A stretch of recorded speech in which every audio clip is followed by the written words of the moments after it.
नमस्कार मेरे प्यारे बच्चों। आज हम लोग 10th क्लास और 12th क्लास जिसमें 12th क्लास का हिंदी चैप्टर नंबर 7 पढ़ने जा रहे हैं, जिस चैप्टर का नाम है ओ सदा नीरा। चलिए उसके बारे में हम लोग एग्जाम से रिलेटिव 2026 बोर्ड एग्जाम से रिलेटिव सारे क्वेश्चन करेंगे। साथ साथ में जो इंपॉर्टेंट ऑब्जेक्टिव होगा, सब्जेक्टिव होगा, व्याख्या करने वाली जो भी प्रश्न इस चैप्टर से पूछे जा रहे हैं वो आज आपको सारे प्रश्न हम आपको कराएंगे। और इससे आपको जो भी इस चैप्टर से क्वेश्चन बोर्ड में पूछे जाएंगे सब यहीं से आपको पूछे जाएंगे। चलिए देखते हैं, पहले इस चैप्टर का थोड़ा सा जो लेखक का परिचय होता है उसके बारे में जानेंगे, फिर पाठ का सारांश, कहानी क्या कहती है उसको शॉर्ट में जानेंगे, उसके बाद फिर ऑब्जेक्टिव करेंगे, फिर सब्जेक्टिव करेंगे। चलिए मेरे प्यारे बच्चों, इसको ध्यान से देखेंगे आप, क्योंकि बोर्ड एग्जाम बहुत आपका नजदीक आ चुका है। जिसमें चैप्टर का नाम है, आपको पहले ही बताया है, ओ सदा नीरा। क्या नाम है? ओ सदा नीरा। ओ सदा नीरा पाठ के जो लेखक हैं वो कौन है? जगदीश चंद्र माथुर। कौन है? जगदीश चंद्र माथुर। ओ सदा नीरा पाठ के जो लेखक हैं वो है जगदीश चंद्र माथुर।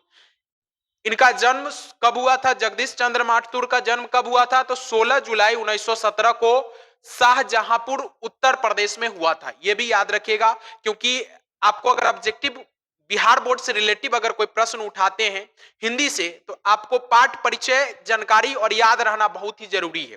क्योंकि अगर पाठ परिचय आपको अगर याद नहीं रहेगा तो फिर थोड़ा सा दिक्कत हो जाता है, क्योंकि ऑब्जेक्टिव में डायरेक्ट क्वेश्चन यहीं से उठाते हैं, पाठ परिचय से उठाता है।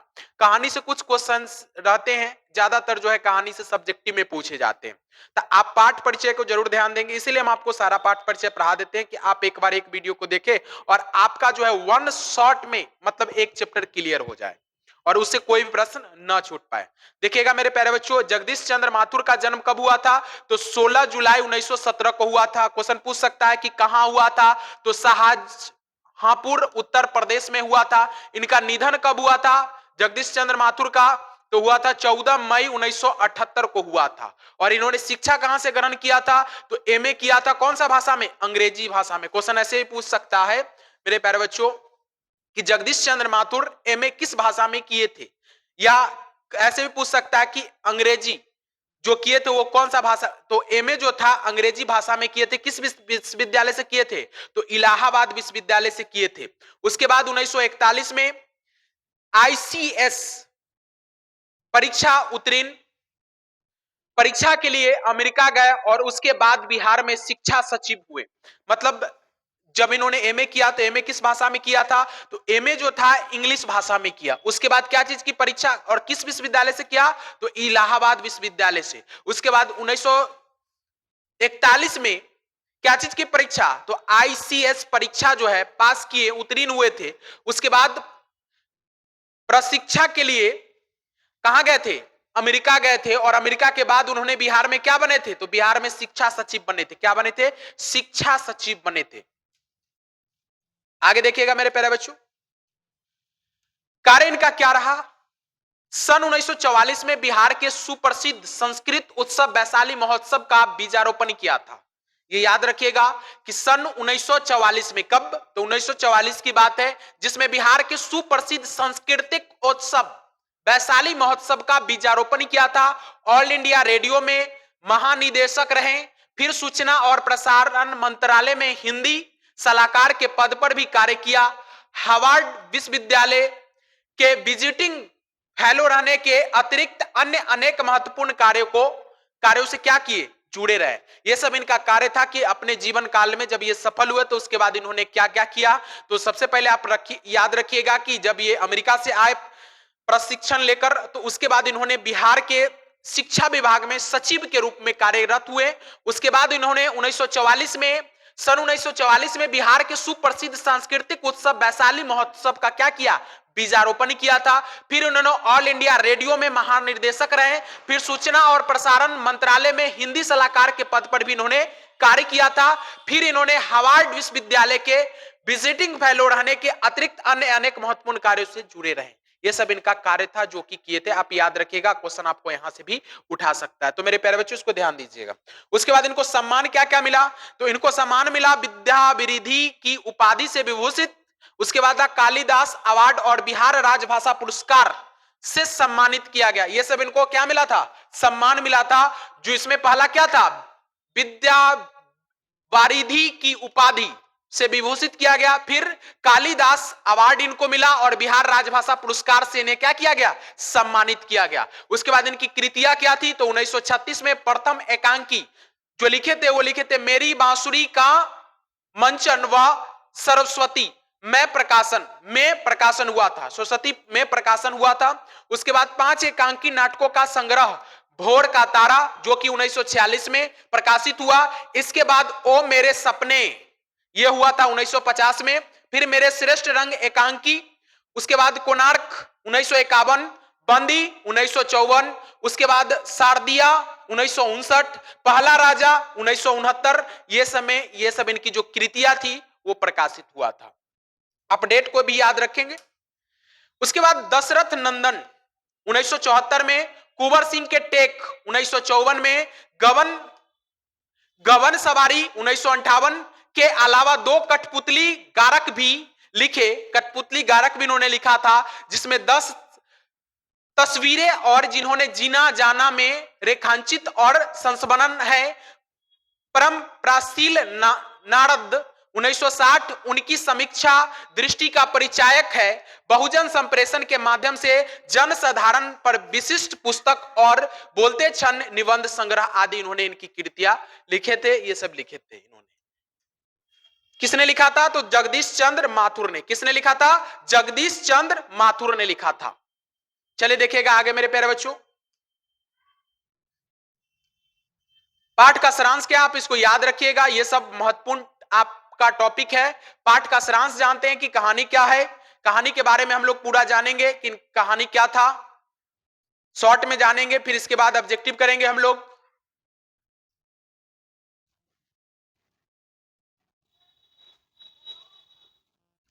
देखिएगा मेरे प्यारे बच्चों, पाठ का सारांश क्या था, तो सदानीरा शीर्षक निबंध जिसने जगदीश चंद्र माथुर रचित है। सदानीरा किसने लिखा था, तो जगदीश चंद्र माथुर ने लिखा था। किसने लिखा था, जगदीश चंद्र माथुर ने लिखा था। जिसमें लेखक के गंडक किनारे की प्रकृति संस्कृति का चित्रण किया गया था। लेखक ने गंडक के किनारे के जीवन प्रवाह की अंतरंग झांकी पेश करते हुए स्वयं को भी सदानीरा प्रवाह में प्रवाहित कर दिया था। चंपारण जो बिहार के उत्तर पश्चिम कोण में स्थित है, वर्तमान में विज्ञान के विकास के कारण काफी समतल मैदानी क्षेत्र के रूप में दिखाई पड़ता है। वहां की भूमि बड़ी, इस कहानी में देखिए मेरे प्यारे बच्चों, इस कहानी में जो है सदानीरा शीर्षक पाठ निबंध जो है, याद रखिएगा कि सदानीरा शीर्षक पाठ क्या है, तो ये निबंध है। किसने लिखा था, तो जगदीश चंद्र माथुर ने लिखा था। किसने लिखा था, जगदीश चंद्र माथुर ने लिखा था। उसके बाद इसमें क्या चीज के बारे में इन्होंने बताया, तो गंडक के किनारे प्राकृतिक संस्कृति, मतलब जब आप गंडक के किनारे बैठिएगा, तालाब या नदी के किनारे जब बैठिएगा तो आपको देखिएगा बहुत अच्छा सा फीलिंग होगा। जैसे गंगा के किनारे आप अगर जाकर कभी बैठिएगा तो आपको बहुत ही सुहाना महसूस होगा और बहुत ही अच्छा लगता है किनारे बैठना। सुहाना सुहाना हवा चलता है, मौसम भी बहुत ही मस्त लगता है। गर्मी के मौसम में, ठंडा में तो ठंडा लगेगा, इस चीज को भी ध्यान रखिएगा। लेखक ने गंडक के किनारे के बात को क्या किया था, बताया था। उसके बाद एक बात क्या था, चंपारण जो कि बिहार के उत्तर पश्चिम कोण में स्थित है, वर्तमान में विज्ञान के विकास के कारण काफी समतल मैदानी क्षेत्र के रूप में दिखाई पड़ता है। वहां की भूमि बड़ी उपजाऊ है। यहाँ तो सघन कृषि कार्य, परंतु अतीत में यह क्षेत्र जंगलमय था। मतलब जो अतीत है, मतलब पहले प्राचीन में जो था ये क्षेत्र जो था जंगलमय था, पर अभी जो है ये समतल है। वहां पर कृषि होती है। कौन सा कृषि होती है, तो सघन कृषि होती है। उसके बाद मेरे प्यारे बच्चों, यहां नदियों की आज परिहवसना भी दिखाई पड़ती है।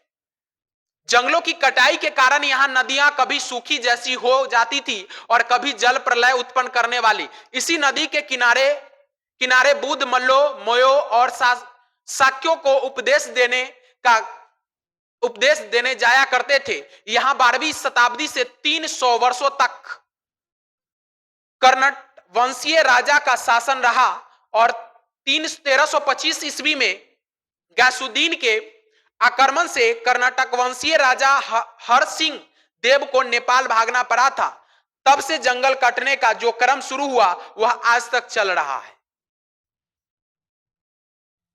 रही है।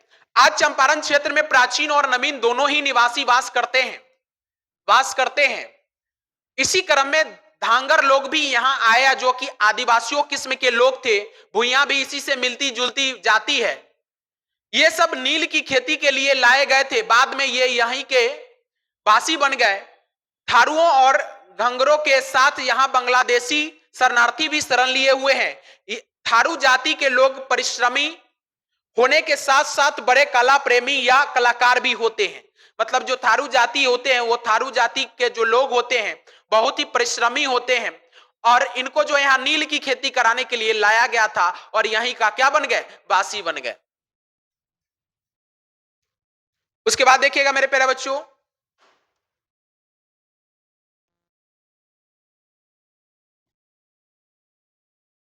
और कला प्रेमी भी होते। उसके बाद धांगर जाति का लोग भी जीवन बड़ा प्रखर और उल्लासपूर्ण होता है।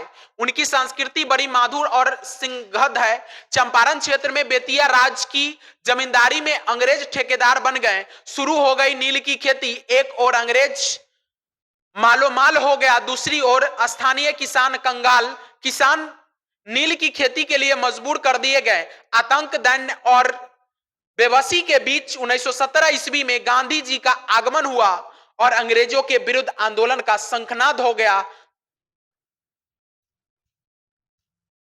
नागरिक के साथ वकील आदि प्रबुद्ध वर्ग भी गांधी जी के साथ हो गए।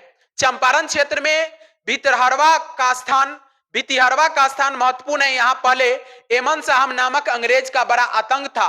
गांधी जी के आने के बाद ये आतंक जो था कम गया था। जैसे आप सुने होंगे कि गांधी जी के जीवन में चंपारण में एक बहुत बड़ा महत्वपूर्ण जीवनी वहां से रिलेट करता है, संबंध रखता है, जिसमें गांधी जी ने वहां पर नील की खेती के विरोध में चंपारण के किसानों का कहें कि एक तरह से मदद किया था और उसमें आंदोलन में भाग लिए थे। उसमें एक बात था जिसमें नील की खेती के लिए 3 कट्ठिया प्रणाली चलता था। मतलब 3 कट्ठा में जो था आपको 1 कट्ठा नील की खेती करना था। ऐसा प्रणाली बनाया गया था जिसमें गांधी जी चंपारण गए थे दक्षिण अफ्रीका से आने के बाद। उसमें गांधी जी को रामचंद्र शुक्ल जो थे उनके आग्रह पर गांधी जी चंपारण गए और किसानों को वहां पर आंदोलन किया और किसानों का जो 3 कट्ठिया प्रणाली था उसको समाप्त करवाया था।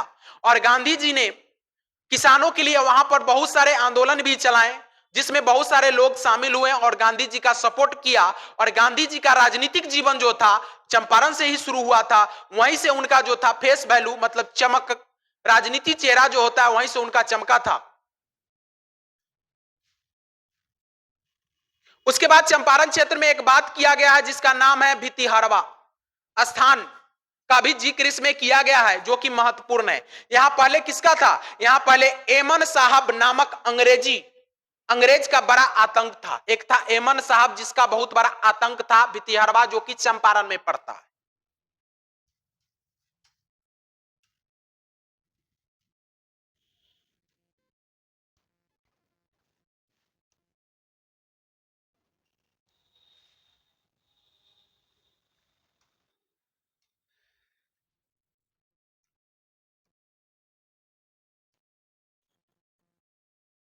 इस क्षेत्र के विकास के लिए आश्रम विद्यालय की स्थापना इसी स्थापना पर 3 गांवों में की गई।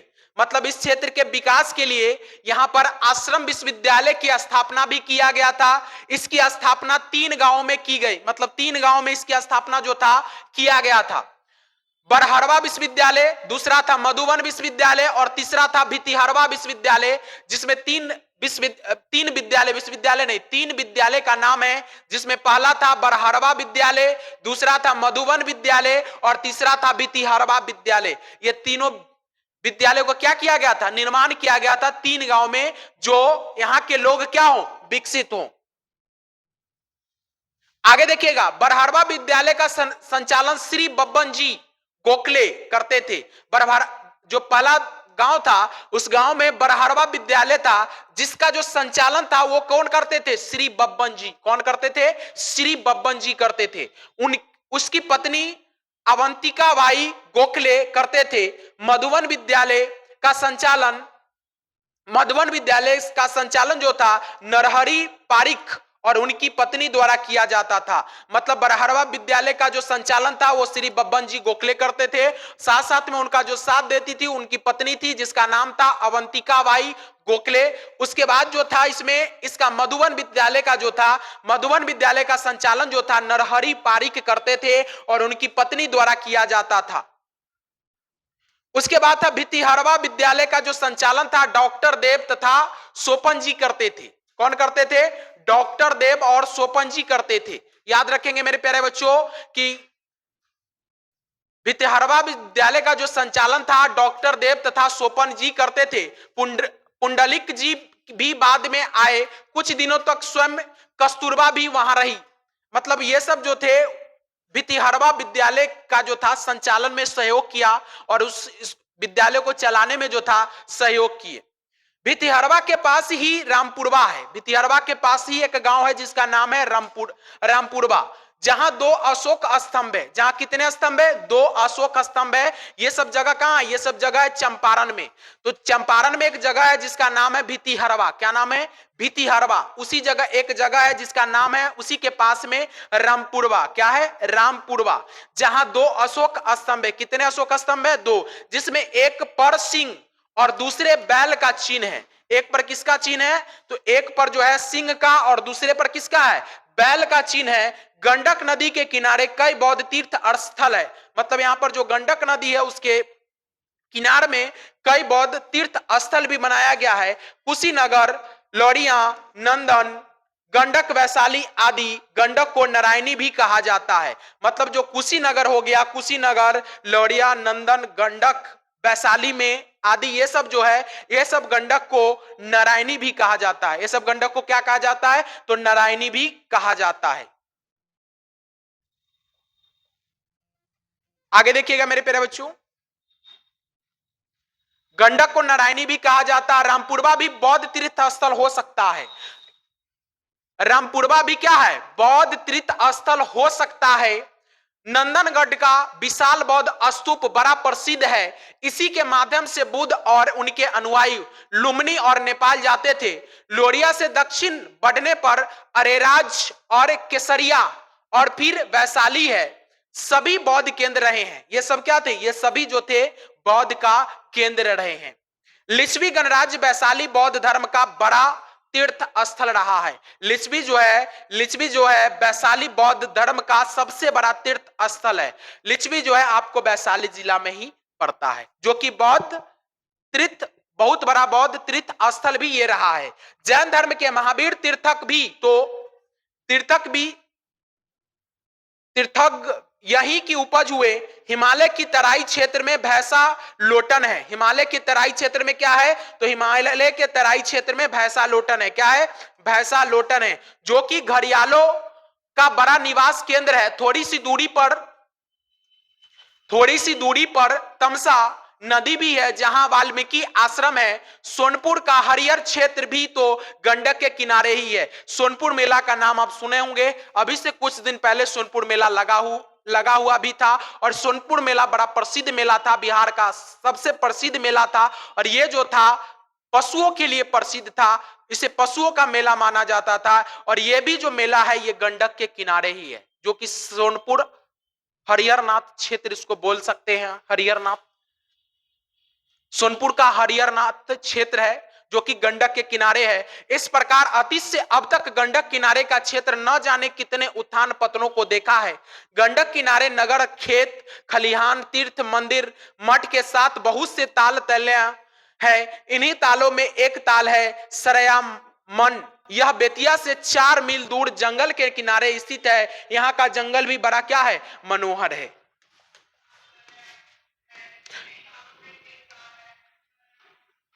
चांदनी रात में सरयमन के ताल में नौका विहार बड़ा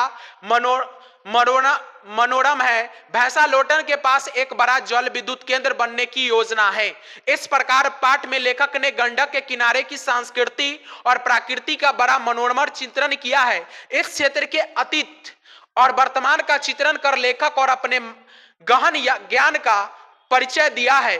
और इस पाठ में जो था, इस पाठ में लेखक जी जो थे, उन्होंने एक चीज बहुत अच्छा सीख दिया, जो गंडक के किनारे मतलब नदी के किनारे बहुत सारे चीज ऐसा थे जो कि प्राचीन में भी और वर्तमान में जो कि प्रसिद्ध है और बहुत दिनों से चला आ रहा है, उसका इसमें उन्होंने परिचय दिया और बहुत अच्छा इसमें परिचय उन्होंने दिया था। अब हम लोग इस पाठ का जो है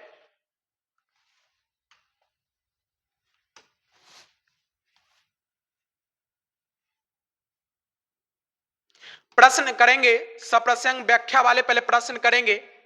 इसमें पहला प्रश्न आपको है,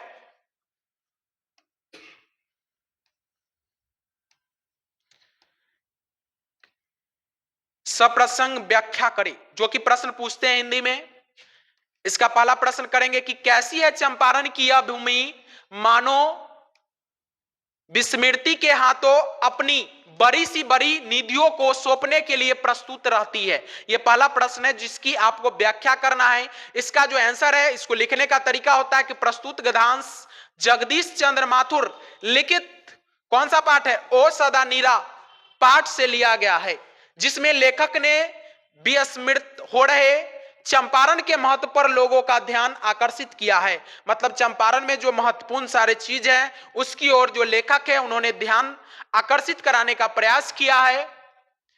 अत्यंत समृद्ध अतीत वाला चंपारण लगातार उपेक्षा का शिकार बनता जा रहा है। गांधी जी के आश्रम पर आज किसी की नजर नहीं है, गांधी जी के आश्रम पर आज किसी की नजर नहीं है। देश का महान धरोहर अब खंडहर बनकर रह गया है। पूरी प्रकृति और संस्कृति विकृति का शिकार बन गई है। मतलब लेखक जी इस प्रश्न के अनुसार कह रहे हैं, इस प्रश्न के अनुसार जो आंसर दिया गया कि चंपारण में गांधी जी का जो विद्यालय था उस विद्यालय का आज कोई नाम नहीं लेता है और इस विद्यालय मतलब आज के समय में वो खंडहर बन चुका है, उसकी कोई देखरेख नहीं करता है।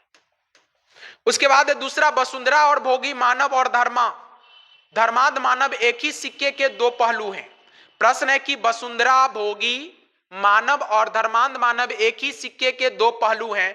प्रस्तुत गद्यांश जगदीश चंद्र माथुर से रचित ओ सदानीरा पाठ से उद्धृत है, जिसमें लेखक ने वसुंधरा भोगी और धर्मांध मानव को एक ही सिक्के के दो पहलू सिद्ध किया है। मतलब इसमें लेखक ने दो व्यक्ति हैं जिसको कहें कि दोनों जो है एक ही पहलू के सिक्के हैं, एक ही सिक्के के दो पहलू हैं। मतलब एक ही चीज के ये दो पहलू हैं, जिसमें नाम दिए हैं। पहला जो नाम है उनका नाम है वसुंधरा भोगी और दूसरा कहा है धर्मांध मानव। एक ही सिक्के के दो पहलू सिद्ध किया है। वसुंधरा भोगी मानव अर्थात संसारिक जीवन के प्रति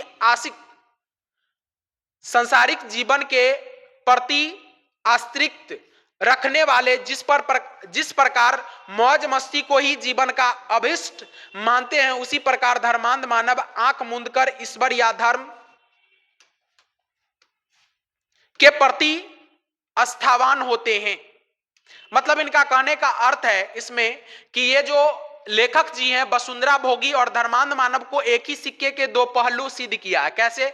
तो इन्होंने कहा कि वसुंधरा भोगी मानव अर्थात सांसारिक जीवन के प्रति आस्तिक रखने, जिस प्रकार मौज मस्ती को ही जीवन का अभिष्ट मानते हैं, मतलब मौज मस्ती जीवन का क्या मानते हैं, अभिष्ट मानते हैं, उसी प्रकार धर्मांध मानव आंख मूंदकर ईश्वर या धर्म के प्रति आस्थावान होते हैं।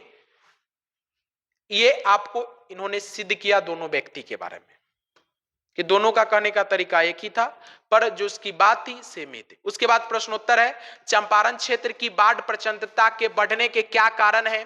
तो चंपारण क्षेत्र में बाढ़ की प्रचंडता का सबसे बड़ा जो कारण है जंगलों की कटाई। पेड़ पौधे की जड़ें मिट्टी के कटाव रोकती है। मिट्टी का अधिक कटाव के कारण बांध जो था टूटते हैं, इस कारण बाढ़ क्या होती है, आ जाती है। अब जैसे होता क्या है कि बांध किनारे पेड़ पौधा है, उसको लोग क्या करते हैं, काट देते हैं, जिसके कारण जब नदी में पानी ज्यादा आता है तो वहां पर नदी का जो बांध होता है टूट जाता है, जिसके कारण क्या होता है, बाढ़ आ जाती है।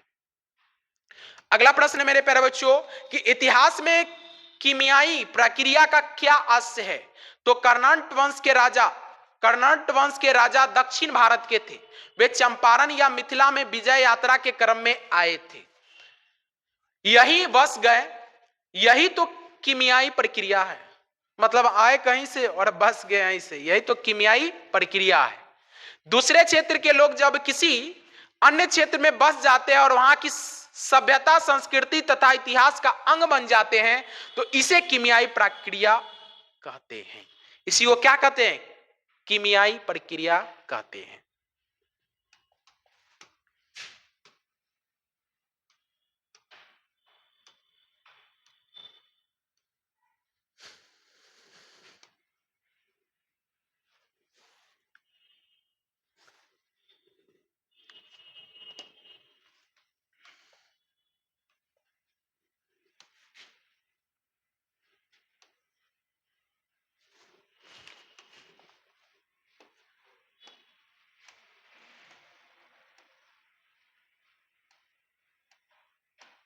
अगला प्रश्न है कि